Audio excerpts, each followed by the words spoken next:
pastors will always talk about having a goal.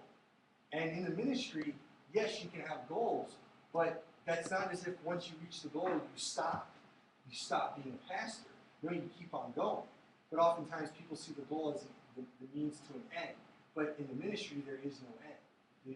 You're always going. There's always something to do. So that's really what I'm getting at. Is we look at things in a very logical, linear way. Meaning Western culture does this. Yeah, like if I do this, then this will result.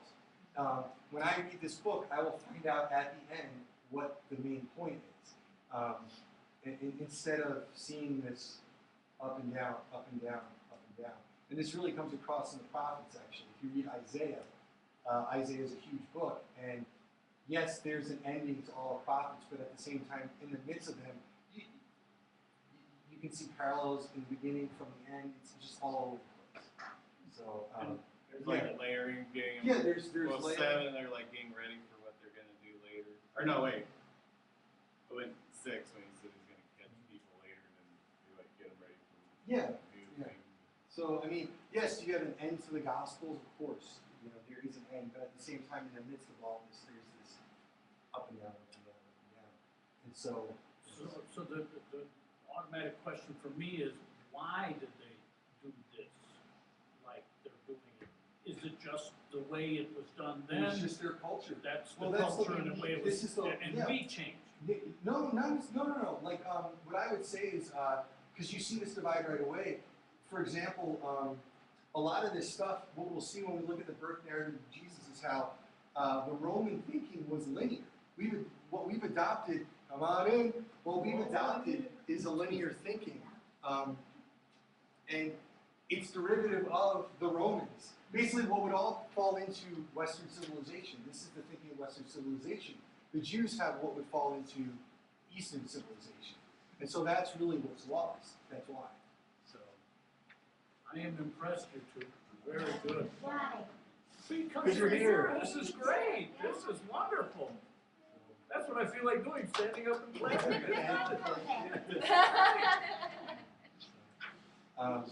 Good to see you, Bart. No, that's great. And John.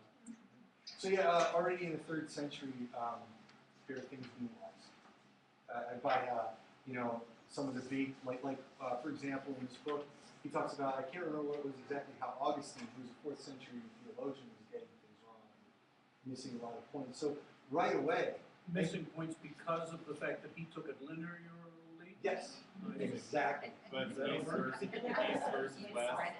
And of course, it becomes more polarized when the church divides in it's like 899 or 1099, the Great Schism, when East and West went separate ways. Where the Pope or the Bishop in Rome claimed that he was the Pope, and then the guy in Constantinople, or the people in the East were like, "Screw you, we're done," and so that just makes the divide. I mean, think about this too. Also, let's factor in how many of us think of Middle Eastern Christians. I mean, when we think of the Middle East, what do we think of? Muslims. But they're there, or at least initially, look at the book of Revelation. I mean, the whole Middle East was Christian initially. So they're getting things that we never got. And then what happened is, because Christianity became so westernized, and then you have the entrance of Islam, we don't even think about them giving us insights because we don't think there are any Christians over there. So it's like all this historical baggage, this is what gets lost. So yeah, and it gets lost right away. So, I mean, there's a complete distinction between, like, you can read a Western theologian from the early church, and you can see a complete difference between the Eastern theologian. Like, if you read Clement of Alexandria over against Augustine, you can just tell, the East, they've always been more mystical, and the West have always been more linear. Yeah, it's really interesting. So these are the kind of things that we just missed. So, all right, let's look at scene 1. And that's the other thing. I will tell you now as a pastor, I am really beginning to abhor chapters and verses. And the reason why is because chapters and verses don't do justice to the text.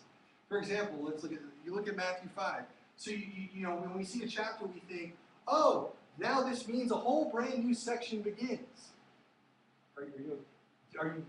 No. Oh, you look like confused. I'm sorry. No. You said, okay.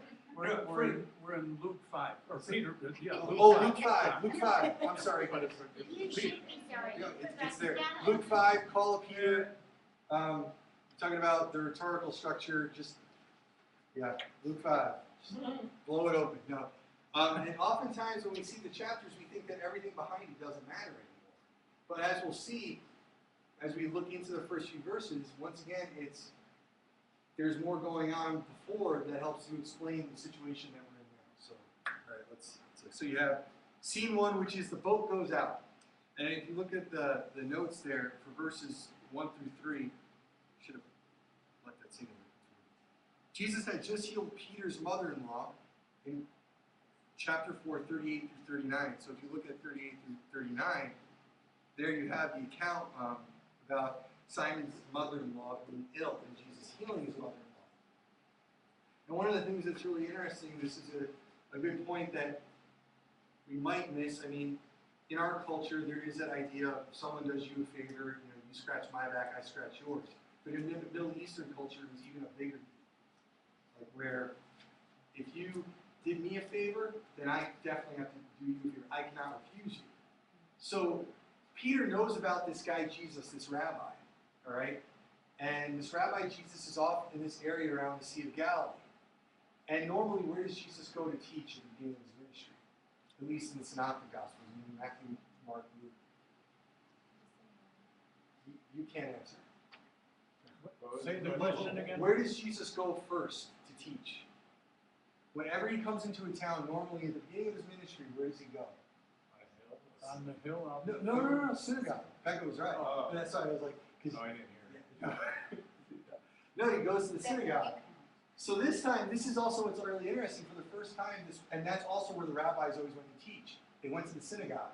So now what you have is Jesus, this itinerant preacher who's just healed a bunch of people, doing something that was not of the norm.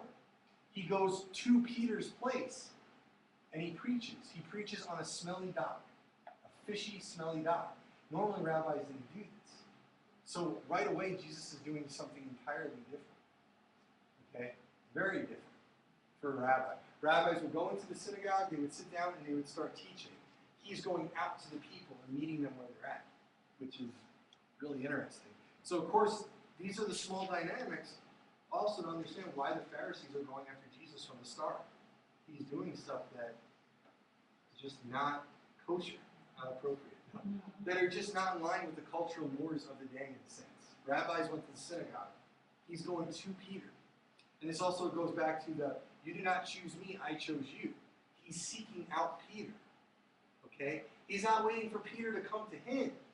He goes, Jesus, God, goes to Peter. So, all right, shut up. So as you know, he heals Peter's mother-in-law.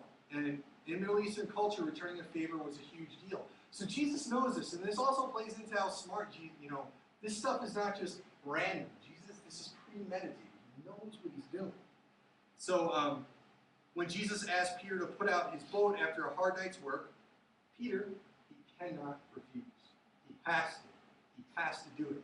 Because the other thing, too, is if he doesn't do it, it looks poorly on him. It's shameful. And that's another thing that we'll learn is Middle Eastern culture, societies were not concerned about right and wrong. What the big thing was what's shameful and what isn't shameful. And if Jesus refuses, keep in mind that these are all small towns. Everybody knows everyone's business. They know that this Jesus has healed his mother-in-law. And Peter knows that if he refuses, it's going to be very shameful on his part. It's just a real jerk move. So as we look more into the dynamics you have, they're at the Lake of Gennesaret, or better yet, the Sea of Galilee. And what he does is Jesus goes to Peter, and he asks him for help in preaching to the people. And this is the other thing that's really fascinating. I just said that Jesus goes to Peter. And then what's even more interesting is Jesus then asks Peter for help. Okay? He implores his help so that he can preach. So God is completely dependent upon this guy. Because it's not as if he just needs Peter to put out his boat. Peter actually has to sit in the boat and make sure it doesn't go off. So right away, Jesus is asking Peter to help him. It's not as if, He didn't need the help, though. But that, once again, does Jesus need the help? No, but once again, it shows his solidarity with us human beings. Jesus takes on human flesh, and he's willing to suffer with us. It's called, Peter principle. for example, you have Christus Victor and Christus Vicar. Okay? Right now, the role that Jesus is playing is as Christus Vicar, complete servant. It goes back to what Paul says in Philippians. He humbled himself, taking on human flesh, and became obedient to the point of death. He completely suspends all his divine powers in these situations. Of course, Jesus could have calmed everything, but this is once again how he's fulfilling all righteousness.